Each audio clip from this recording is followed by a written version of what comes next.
T-Dog, J-Boy, and me, I'm Lugs. Our pride and joy is pumping our mugs. Be careful, kids, it could get rough. We're flipping our lids on sports and other stuff.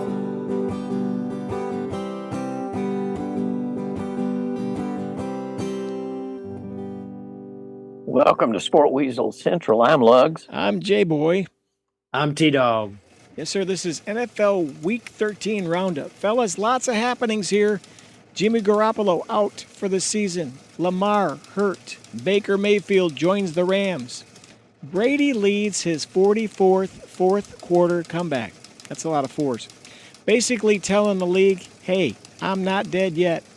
And get this, the Thanksgiving game between the Giants and the Cowboys was the highest ratings since 1988. Dang, Lugs, let's get this started. Where do you want to go? We can start, I would say, with the best game for me to watch was Kansas City and the Bengals. That was like the old days when you mentioned Brady and Peyton Manning. Good game all around, showed the weaknesses of Kansas City. And also, I was shocked at how good the offensive line of the Bengals has become, or at least were in that game. They were protecting, and I got to give, I'm going to have to eat a little crow on our boy Burrows. I didn't believe in him in the beginning, Burrow. but I got to say, he may be the top of the batch of that era. I mean, he and Mahomes they're going to be around a lot. It's going to be fun to watch. So that was my favorite game of the weekend. As long as they keep him protected. That's all. Go ahead, T-Dog. Keep him from getting sacked. Well, it just warms my heart to know that Lugs is going to jump on the bandwagon. The Joe Burrow bandwagon, established in 2019, or was it 18? Let's go 19. 2019, yeah. I wouldn't call it. I'm not jumping on the bandwagon. I'm running alongside. How about that? Okay. Anyway, go ahead, man. I would grab and pick you up, Lugs, if you wanted to. But anyway, I just wanted to say, it was easily the best game. I agree with Lugs. This was not there were some tight games, but it was easily the best game of this week. The Bengals defense is just in the Chiefs' heads. Because DJ Reader had a big pass defense to make the Chiefs settle for a field goal on their first drive. And right when it looked like the momentum was going the Chiefs' way, where they could have gone up by 2 scores, Jermaine Pratt recovered that Kelsey fumble, and it shifted the momentum back to the Bengals. And then when the Kansas City had a chance to tie or take the lead on their last offensive drive, Joseph Asai, he had a huge third down sack on Mahomes. And then they try to have Butker hit like a long field goal, and he missed. And then Burrow has done what Burrow has been doing this year. He just iced the game on a great, just clock killing drive. So, and he's just been really hitting his stride. I mean, he just spread it out to all his weapons, only took 1 stack. He even had 46 yards rushing. And if you think about it, that's 2 great wins in a row. That Titans team is a very tough physical team. And, they went on the road and just kind of grinded it out. And then very next week, they play possibly the hottest team. And that's probably wrong. I mean, Bengals are probably now the hottest team with just the way they're playing. And kind of like what Lug said, like their offensive line, it maybe took a few games in the season, but for the most part, they've gelled. He's not getting hit a lot, and they're distributing. And just the last guy I want to give shout out to, Samaje Perine. He was a good running back for Washington when he was drafted. And I know he's mainly a backup, and I'm not going to say he's as talented as Mixon. That being said, he has really gotten better as a pro. And, with Mixon out these last 2 games, he stepped in, and they essentially didn't miss a beat. So I just wanted to give a shout-out to Samaje Perine. Well, I was going to say my second most interesting game, I had to watch a little bit of Deshaun Watson's comeback. Yeah, what'd you think? That was one of the most. What'd you think? that was the strangest game. I mean, they win that game and they don't score a single touchdown or an offensive touchdown. I'll say that. I mean, it was just wild. I mean, he was rusty as all get out. So whatever that guaranteed money is, it wasn't well spent from my point of view at this point. Doesn't matter to him, though, does it? Oh no, not at all, not at all. So, but I just had to check that out. I mean, the Texans have to be the just most. They're not even a pro team in my consideration at this point. It was sad when it just is sad. That's all I can say.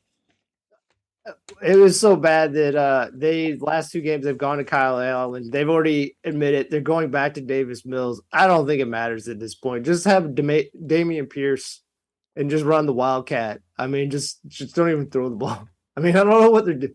I mean, obviously I was wrong on a lot of our season predictions, and I know they definitely didn't get the record I said. I gave them the big goose egg for the year.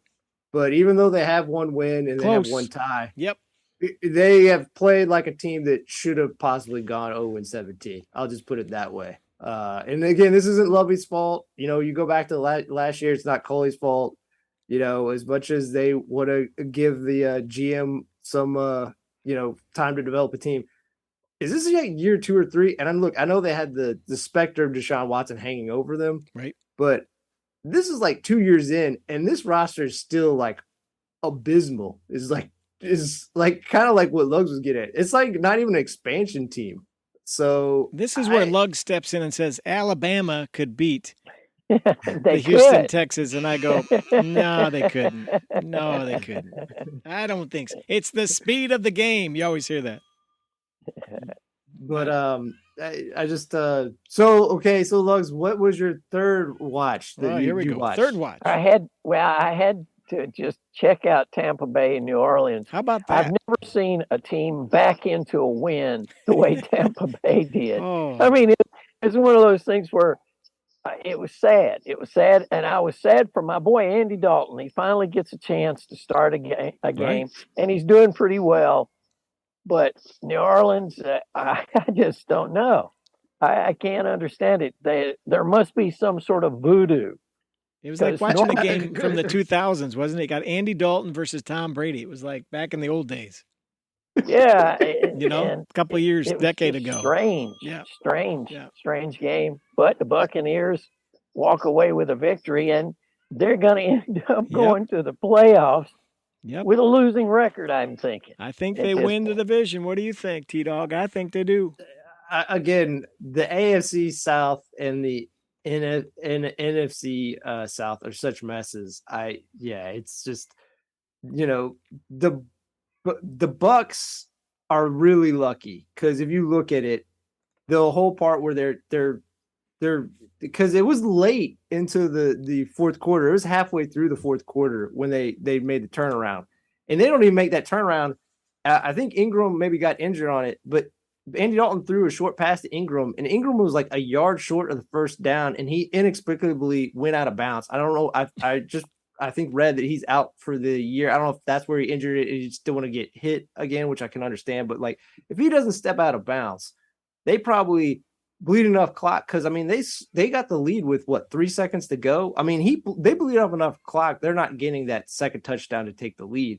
So, and then right after that, there was Contavious Street had a huge 44-yard PI on Mike Evans that set up the Cade Otton touchdown to make it 16-10. And then I know he hit their running back Rashad White out of the backfield to take the lead and then kick the extra point to win 17-16. But it Lugs kind of hinted at this, like Dalton actually outplayed Brady. And I know some people say that's hogwash, but Brady, I mean, he had 2 great drives, but I mean, the team's a mess. He averaged 5.2 yards per pass play. I mean, this goes back to that Cleveland game with Mike Evans. Like he doesn't hit the deep ball. And I know some people want to put it on Evans and Julio Jones. He missed on Julio Jones on this one. he's actually out throwing those guys. Like, I don't think if you watch those guys aren't breaking stride or like slowing up. Like, he's out throwing him. He's just not on point. And, like I said, Dalton played well. Go back and watch his touchdown to Taysom Hill. I mean, it was a great 30-yard pass. Beautiful play. Yeah. And he hit Landry in the hands, and Landry dropped it. It could have put him up 14-3 right before half. And then when the game was 16-10, and Andy Dalton took a really bad sack. I will say that to set him up for 3rd and 17. He threw a dart again to Taysom Hill, and Taysom Hill wasn't able to hold on to it. So again, kind of like what you're all saying, like they won their 500, but I mean, you go back to that Cleveland game that they lost a week prior in this game, they are not playing like a good team. So yeah, congratulations, you get in the playoffs. You're going to get dusted like the first quarter into whatever playoff game you're in. So, well, and I want to say congratulations. You're going to make it in the playoffs, but with a quarterback, the Niners. All right, we know Trey Lance long gone. Jimmy Garoppolo is out for the season. Brock Purdy, rookie from Iowa State. He looks like he's 17. I heard Peter King say he interviewed him from NBC Sports and said, I don't think the kid even shaves. In his first game, fellas, he's got to face Tom the GOAT Brady in his first start in the NFL. Do you give this kid a shot at all? And what do you think will happen to the Niners now going forward starting in Week 14? I believe in Purdy. I do. I mean, he was a steady factor at Iowa State. I think he'll be fine. And I'm sorry, this may be Tommy's swan song just because that offensive line they won't be able to touch the defensive line for San Francisco. I mean, it's going to be just a bloodbath, I'm thinking, unless they just keep the backs in all the time and do those, slants or whatever. So, but I'm going to give the kid the way benefit of the doubt. I mean, when you think about it, Garoppolo wasn't practicing with the team. Purdy was running basically the scout team. So he's faced TJ Watt. He's faced all these guys. So, and they seemed, I saw them on the sideline. They all seemed to like him.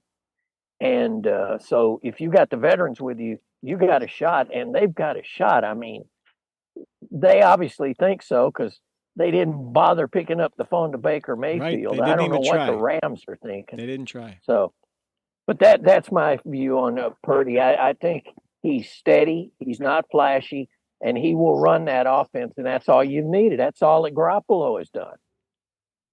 Well, to be fair to Lugs, Vegas agrees with you. I'm not saying the line hasn't changed, but even with it being Brady versus Purdy, 49ers are favored by 6. That's crazy, isn't it? But they got Debo, and you got other players that are going to make it happen for him.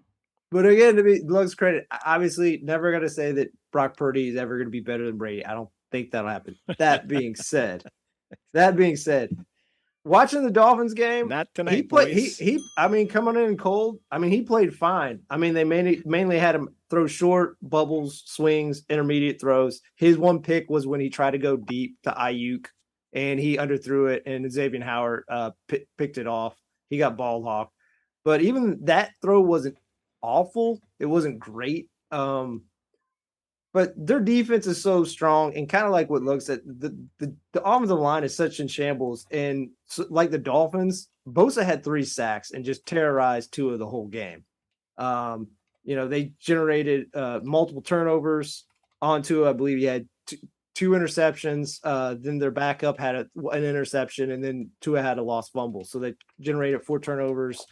And McCaffrey is dealing with some knee issues, but still, I think he had like over around 140 yards all purpose from the line of scrimmage in that game against the Dolphins. So yes, I understand why they're favored. I don't know if they should be favored by 6, but their defense is clicking, their offensive line's clicking. And again, kind of like what Luke said, Purdy's maybe not like great, but still you have Debo, you have Ayuk, you have Kittle, you have Christian McCaffrey in the background. All you have to do is just be a point guard, distribute it to them, let them do their thing. Make no mistakes. Pretty much what Jimmy right? did. Yeah.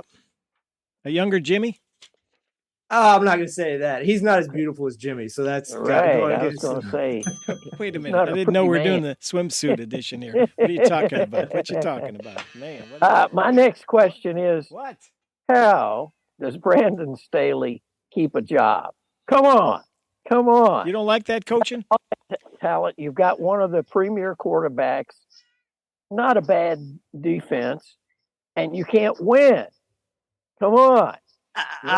I'll dispute you on not a bad defense. I said last week, as a person who believed in him before the season, one of those predictions I got incredibly wrong. The Chargers. I'm cashing out. I cashed out on them because and to be fair, a lot of it has to do with injuries, but even with that, still, you have to have depth on these things. Like, they have great skill players, like obviously Derwin James is a great player, Keenan Allen, Mike Williams when he's healthy. Again, that's a problem with him.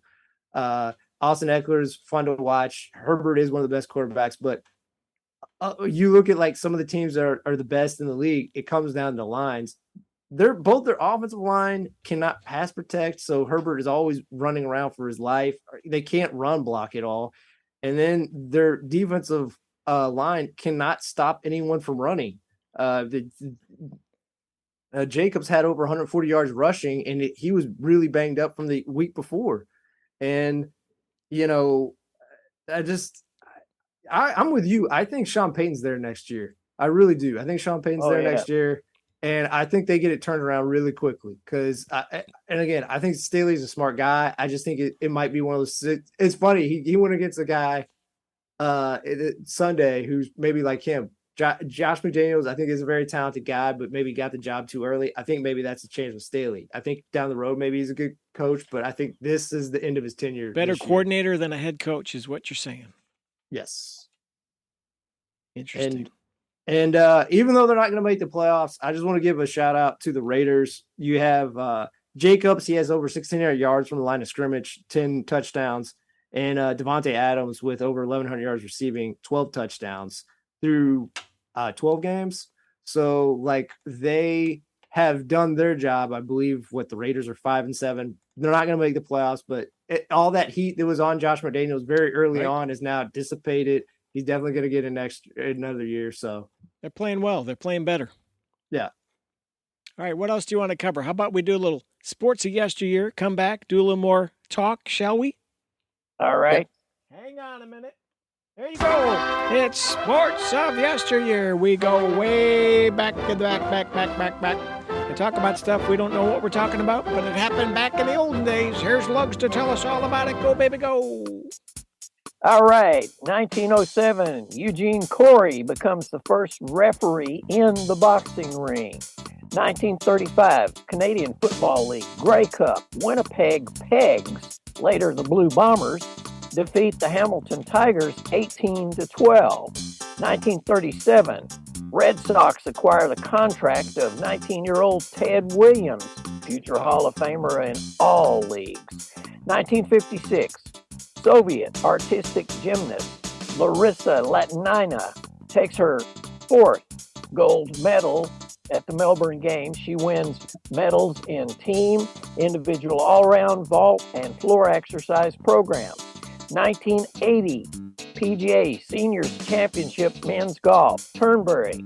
Arnold Palmer wins with a birdie on the first playoff hole against Paul Harney. And I wonder, did he have an Arnold Palmer drink at the end of that round? I don't know. 1996, first Big 12 championship football game. Texas beats number 3 Nebraska, 37-27. And that was the last time Nebraska was even in the thought of a national championship. That, my friends, is Sports of Yesteryear for this week. Thank you, Lugs. Okay, I got a question about the Winnipeg Pegs. That's the best they could do back then? Well, they're Canadian, you know. And they later became, let's get a better name, the Blue Bombers? The Blue Bombers. Green and red were taken? Get the Pegs. You know, I understand the Pegs. The Blue Bombers, I don't get. I guess you got to be there. Oh, man, that's some crazy, crazy stuff. Okay, other games. I want to mention a couple of things here. Mm-hmm. All right. So the Green Bay Packers are now the winningest team in the NFL, topping the Bears, who held that claim, are you ready for this, since 1921.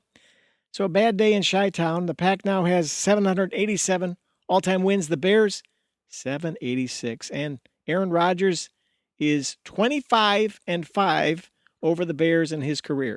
Yes, he owns the Bears. T-Dog, up to you. Yeah. Go ahead. Oh, well, I will say, at least for the game to give them that, Aaron Rodgers, he played smart, but he didn't do a whole lot. I mean, it wasn't really up to him. The main guy who stepped up for him was Aaron Jones. Got injured early on, and he kind of took the load and just pummeled, just a decimated by injury and also just by trading people away defense, where he got 93 yards rushing and a TD. And the other big takeaway for Green Bay is, the big thing we always question for most of the year is they don't have a wide receiver. Well, it looks like after having injuries early on, they finally have that guy in Christian Watson. Agreed. He had 48 yards receiving, 46 yards rushing, and 2 TDs, and he scored 8 touchdowns in the last 4 games. Last 4 games, he scored 8 touchdowns. Impressive. So it's pretty good. My only other big takeaway was even though he lost, the good thing for Bears going forward is Fields continues to flash, just big play after big play. I mean, the 55-yard run where he juked Nixon. Nixon had a free run at him, and he juked him and broke his ankles in the backfield and then just shot up the field. And the 56-yard pass to Equanimeous St. Brown that set up Montgomery's touchdown. And then he had a 49-yard pass to N'Keal Harry. And just you can also see just the rapport he's developed since his hot streak started with Cole Kmet, who early on in his career, it looked like he was never, the light wasn't going to go on. And now it looks like he is a building block with Justin Fields going forward. So that's my main takeaway. Just trying to find a silver lining in just this wretched L after L after L for Chicago. Yeah, tear that one up. It's going away. Okay, Lugs, got one for you. Did you know that Cowboys-Colts ended the final score in a score that's never happened before in the NFL? Yeah, we know the Cowboys put on a clinic, 54-19. That's the 1,074th different score in league history. Never happened before, 54-19. What do you make of that? Is that crazy? Well, I think that game was crazy. Wow. It shows you just how bad the Colts are, because I'm not that gung-ho on the boys. I'm just not. They don't seem to have the urgency that I like in a quality team. Now they'll make the playoffs, no doubt. You think they're slowing up, the Cowboys? You're not pulling for that deal? Jerry Ball and no. Dak? See, I've made that wild ass prediction before that Jerry will never ever raise a championship trophy. Yep. So I've made that because Jerry, it's all about Jerry and it's not about team. But before we get there, let me go ahead and make this wild ass prediction. Let it rip, man. I predict, because Green Bay needs some draft picks. I predict that they're going to trade Jordan Love for a couple of draft picks. I think they trotted him out there, let him shine a little bit, make him look good, but they're not going to let him play in a whole bunch of games to give people a lot of tape on him to see where his weaknesses are. I think they're going to trade him because I don't see how they could get rid of Rodgers. I just don't see how you could do it money-wise. I mean, nobody wants to take over that. There's been a lot of chatter about what you're speaking of, that 3 years under contract. Love, how long are you going to keep this guy in the basement?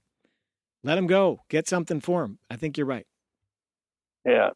So it's not a wild ass. It's just sort of a wild whisper. You are the quarterback whisperer, sir. What do you think about that, T-Dog? You think they'll go Rodgers all in, all out? A couple more years? Go for it. I think kind of like at least Aaron Rodgers, for all his drinking ayahuasca, going on Pat McAfee's show and just probably talking too much. Like again, he's the Jerry Jones of players. He just is talking too much and just kind of opening up about things that probably he should. He should probably keep in house. Just let to it some go, extent. man. Yeah. But he's still at least playing well. I mean, look. At least to be fair, the Packers are fortunate that they gave a guy a huge contract and he can still play, unlike the Russell Wilson situation in Denver. Wow. No Kidding. Wow. But yeah, I agree that Jordan Love. I think even their GM has come out. Gunter Kust. I always forget how to say it. Gunter Kust. Just say Green Bay GM. We're good. Green Bay GM. Yes. He. I think he's even alluded to, like, obviously they're not going to make the playoffs. So like maybe Rodgers plays 1 or 2 more games and then the rest of the season they'll have Love play. So maybe if he plays well enough, maybe they'll find a trade partner for Aaron Rodgers if someone wants it. Obviously, they have to have the cap space for it, but obviously, I think they would prefer to flip Jordan Love if possible. So yeah, I think it's a very real situation. Well, it makes a lot of sense because they can rest up Rodgers for 3 or 4 games, which is less wear and tear on the old bod in the coldest months of the year. Or month of the year. Why not? And also, if they do want to trade him, as long as he's not severely injured, they can maybe get off it. Trade him, because if not, when a guy gets injured and they're on the contract at the end, like they're on the hook for it. Because I think the NFLPA put that in there. So. And I think there's a chance for that old throwback series, Get Christy Love. Remember that one, Lugs, in the 70s? Let's go get Jordan Love, don't you think? That was like a 13-week series, I'm pretty sure. Pam Grier, I think, was the Teresa Graves. Okay, we're going to go to the tape on that one and see who's right. We'll get our crack research team of interns to find out who was the lead. All right, talk amongst yourselves. All right, what else do you want to hit on today? I just wanted to wrap up on. Do you have any on my thoughts on the Cowboys, and we can move on to another game? I don't agree with Lugs because he said he doesn't like what he sees lately. They finished the game. It was 20-19. I will give you that against a Colts team, but in that fourth quarter, they outscored them 33-0. But it's Colts. I mean, I know, but still, that defense generated 5 turnovers. They had 3 sacks. They hit the quarterback 7 times. Their template is very similar to the 49ers. And if you look at it, I would say I feel we all agree Dak Prescott is better than Brock Purdy. Oh, yeah. Right? So yeah. So far as we know. Yeah. Yes. And they did play the Eagles very tight with Cooper Rush. And I think we'd agree Dak Prescott is more talented than Cooper Rush, right? Yeah. Only get out of here, Love. Marginally. No, get out of here. And then their running game, you look at it, their running game is probably the best running game because Pollard has essentially become the starter. But even with Elliott as, like, I guess the secondary running back, he's still like averaging, it feels like, at least 70 yards rushing a game and a touchdown. So Pollard and him had over 168 yards rushing, 3 TDs against the Colts, who, as a defense, overall as a team, they're not great. Their defense is pretty solid. For them to just pummel them like that is pretty impressive. Actually, their backup, Malik Davis, got in. He ran for a touchdown. So isn't all the wear and tear or the lack of experience showing on Jeff Saturday? Is he done a one and done? It's been kind of rough for Jeff. Yes. Yeah, I don't think. Not coming back? No, I don't think so. I mean, he's a likable guy and all of that. And got a good last name, Monday, Tuesday, Wednesday, Saturday. It's good. I like that. Yeah. Yeah. But, his girl Friday, my man Saturday. Okay, we can keep going on that. Go ahead. Let's talk a little college. The strangest of this week for me is the sort of roulette that's going on, or carousel, I should say. U of L's Scott, he eases on up to Cincinnati. That's sort of a lateral move to me. Jeff Brom, he's walking away from Purdue to come to U of L. That's a step down as far as I'm concerned. So he's coming home, homecoming. He apparently will get paid well to do this. But after this, if you're Jeff Brom, where do you go? What's his end game here? I hope they do well. Strangely, they will meet U of L and Cincinnati in the Fenway Park Bowl. Mhm. I think because it's in Fenway Park, they have to play with a baseball instead of a football. So, anyway, just a strange sort of trades move around of pieces in college football. I guess kind of, I think Lowe's hit it on point. The thing that's really kind of fascinating on both moves in terms of the domino is it wasn't that they're a full step up. Now, to be fair, Cincinnati in a very short order will be in the Big 12. So like they will have a better opportunity than what they've had in the group of 5 in which they are currently. And I know they made the playoffs last year under Fickle, but it is, to be fair to Lug's point, it's at best a lateral move. I don't think it's a step up of U of L, particularly in the last 20 years. U of L has definitely been a more in the no prestigious school. I mean, look, there's been a lot of successful coaches at Cincinnati, but that's the key thing is there were a lot of coaches that use Cincinnati as a jumping off point where it feels like Satterfield is using it, I would say, to an extent as a destination. Right. Brian Kelly went to Notre Dame. Luke Fickle Butch going to Jones Wisconsin. Butch Jones. Butch Jones went to Tennessee. So they've had the only one that wasn't successful was Tuberville, who was kind of a retread coming through. But I'm with you. I mean, you can't fire me, I quit, Scott Satterfield said.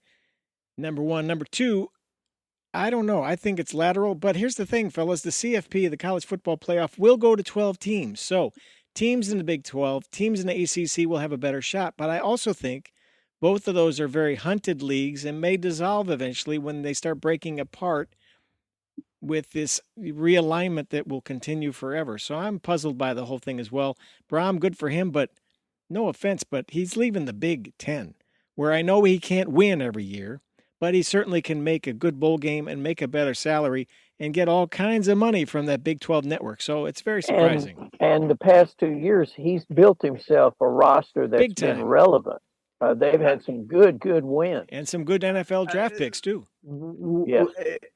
And again, I think J-Boy hit on the key thing I would say. Again, I wouldn't say that the Purdue, the school has been as successful, and particularly high profile as U of L has been over the last 25 years. And just in a vacuum, what I would say, is it a better program than? No, I think it's a lateral move at best. It might be a slight step down.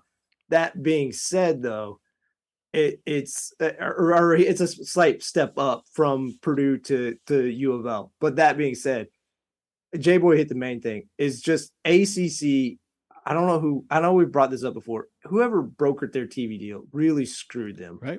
Going forward, and the Big 10, the amount of money that's going to come into your program as its revenue as its revenue shared, you leaving that for the ACC, where the numbers are just going to get more, the disparity is going to become more and more between SEC and Big 10 and everyone else. Right. So again, obviously he wants to be closer to family, which I understand. Obviously, I think he'll do a great job. There's not as many big kind of monster programs to worry about like Ohio State and Michigan, but still like Clemson, DJ Uiagalelei, like he feels like maybe he was just a blip. They're going to get it back on track with their new quarterback that they started. And obviously it looks like Florida State finally they got the ball rolling again. So I don't know. Another interesting move, I thought, speaking of Florida State, our man Deion Sanders, who was all-world at Florida State, he's going to Colorado to coach. What do you think of that? I think he'll bring some swagger to that program. I got to be honest, it's probably been 5 years since I've seen a Colorado team play. They haven't been on TV a whole lot, so I have no idea. I mean, obviously they're not winning a lot if they're not on television, but I think he'll have obviously far more resources than he did at Jackson State. You got to go back to Cordell Stewart, I think, when the Colorado Buffaloes were big. And how long ago was that? Well, it's been forever. That's a while. Yeah. Yeah, it's a long time. I think it'll be an interesting situation. Obviously, he had a lot of success at Jackson State, and I just think if he can get Colorado going again, he's going to get a much bigger, high-profile job very quickly. And obviously, with his personality, I would assume he is a very good recruiter. I'm sure that you kind of look at the landscape. Maybe in 2 or 3 years, he can get that thing up and running. I'll put it this way: I have a lot more faith in Dion because obviously he's been a coach for a few years. Then I don't know if you all saw that Trent Dilfer is going to UAB, and I know he's the guy who headed up Right. like Elite 11 and stuff, but I don't think he's had a lot of experience as a head coach. I'm sure he knows a lot of good guys who he could build a staff around. So I guess that part, but it's just I don't know. It's a very odd hiring, is all I want to say. He as I recall, he was the coach of basically a private high school, right? Mm-hmm. I mean, he didn't show me a whole lot when he was playing in the NFL. So I He don't was know, serviceable. man. Serviceable, I think. Yeah. The thing that threw me about Dion is he's older than I thought. Deion Sanders is 55. So, you can't hang on there for 5 or 10 years at Colorado. You got to kind of, like you said, do your 3, do your 4, get out and find something better, or make it relevant in the big, what will that be? No, the Pac-12, what will it be? Who knows?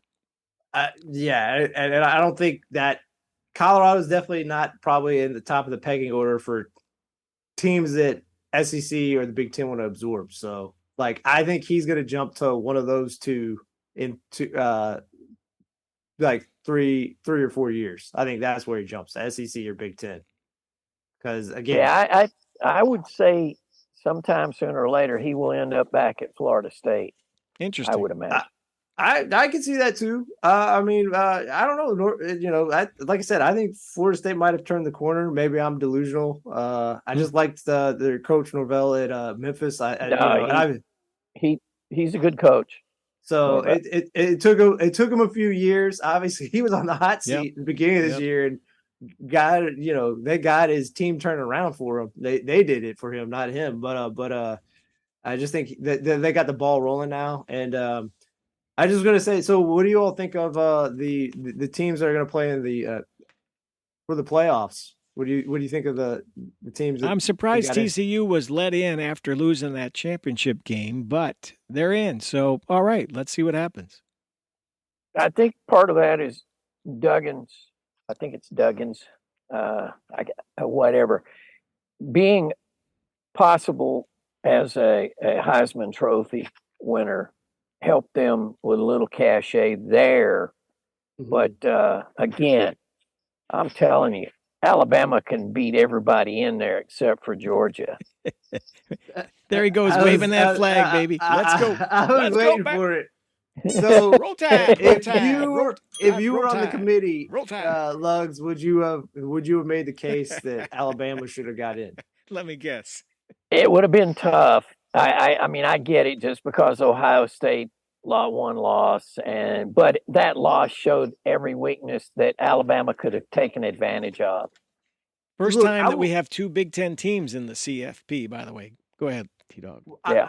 Listen, I like how Lugs went about that. Look, if I was gonna chirp for anyone for Alabama, it would be over Ohio State and not TCU. TCU, I think, would have been unfair because not only did their only loss came in an extra game. True. Where Ohio State and Alabama didn't have to play an extra game. They lost in overtime, so it's not like they were just squashly defeated. It was and also just Alabama does have 2 losses, but probably their composite of wins is much better than that of. I mean, Ohio State's big wins are what? Notre Dame, who were solid this year, right? They're not by their standards good, right? I mean, and then it's Penn State. That's it. Yeah. I mean, they didn't beat anybody, so I think they're very talented, and they're probably the team you look at that could beat Georgia in terms of pure talent. They could beat Georgia. I just don't think they don't have the grit to beat Georgia. So you're saying it's Georgia's to lose. Is that where you see it? I think everyone feels that way, and I think it's rightfully so. I think Michigan will probably get in the championship, and I will say this too. I'm glad they didn't have Michigan and Ohio State play against each other. If they are going to play each other, it'll be in the championship, because that wouldn't be fair to Michigan to beat them, and then their next game is against Ohio State again. So, and I think if Michigan were to win the championship, I think my man Harbaugh will go, "Thank you, boys. I've had enough. I'm going back to the NFL." I do. Do a little slide on you. I think he's been hacked since they cut his pay. That boy, you watch him on the sidelines. He is crazy.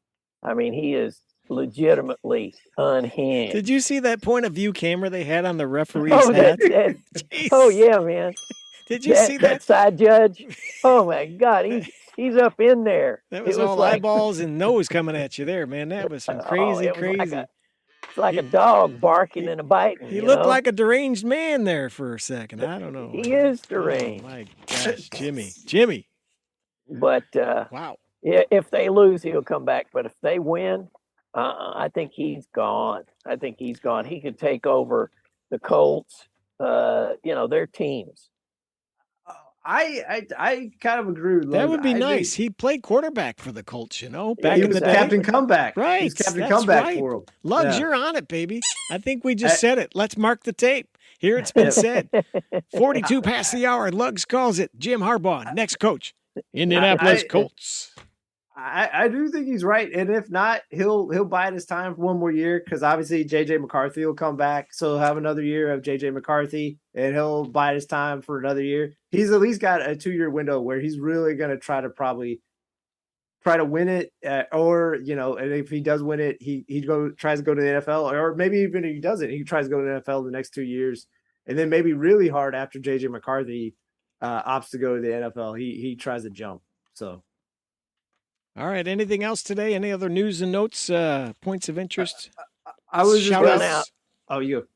Well, no, go ahead, man. Go. I was going to say, Buffalo, obviously they've turned it back around, but a huge blow to them today is when he was going through surgery, they found that Von Miller tore his ACL, so he is out for the year. He will not come back for them on their might be it for old Vaughn, huh? He's getting a little up there. Yes, he's in his early to mid 30s. Tough years right there. Yeah. Glad he got paid. Amen. Yeah. Lugs, what about you? Well, now, we are sports and other stuff. Amen. I'm going to give you a little other stuff right now. Yep. This week in 1720, female pirates Mary Read and Anne Bonny went on trial. They both were convicted and sentenced to death. Their executions were postponed because both were pregnant. Bonnie was eventually freed, though Reed died in prison. That's your other stuff for this week. And we're so grateful for that little other stuff. All right, now I got a couple here. First of all, I've been working on this while you guys have been yapping away about whatever. Prime time goes mountain time.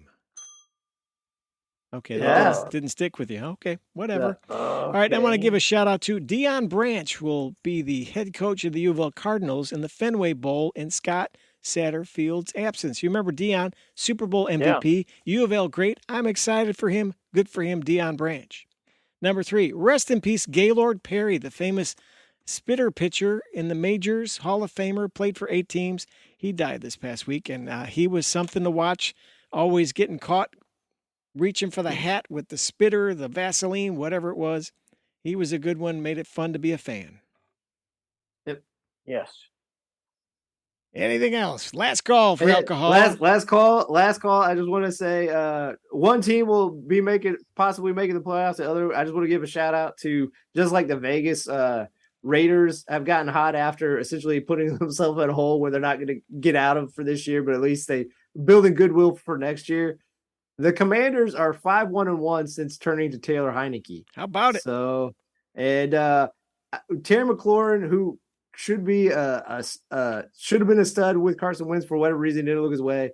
One of the most unheralded, like, great wide receivers in our sport. And then the other team I just want to give a shout out to, the Detroit Lions against the Jacksonville Jaguars, shattered them, broke them into a million pieces after a big win against Baltimore the week before.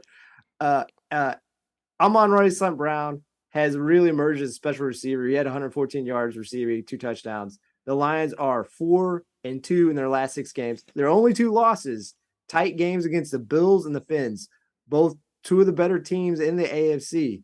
So I just want to say they are playing inspired under Campbell. I don't know what happened, but congrats to the Lions for getting hot at the end. We love the Lions, and we had predicted them to win the division. That ain't happening. But we did just get a call, fellas, from the Museum of Broadcast History. They'd like a copy of this show to put in their archives. Woo! Woo! Whatever you think about that. All right, thanks for listening to Sports and Other Stuff, brought to you in part by Henry Lawrence Clothier, where the models buy their clothes. Their Black Friday special continues. All leisure suits are a BOGO. Buy one, get one free. Stop in and ask for fish. Yeah. And this week, Fish and his friends are suiting up to honor the birth of a legend. In 1956, famed Indiana State University basketball star Larry Bird was born. Come on down this Saturday at 1 p.m. Show your knowledge of all things Bird. From his days as a Sycamore to his days as a Celtic, the man from French Lick battled his nemesis, Magic Johnson. Again, that's this Saturday at 1 p.m. Wear a Sycamore's jersey, get in free. Otherwise, admission is $10 with proceeds going to the ISU Arboretum and Limb Walker Fund. So come on down. Yeah, join that Limb Walker Fund. It's really growing leaps and bounds. They've got a whole new endowment for that thing. We'll be back next week. Maybe. Thanks for listening. So long.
Sport Weasels. We'll be back next week. So long, everybody. Bye-bye.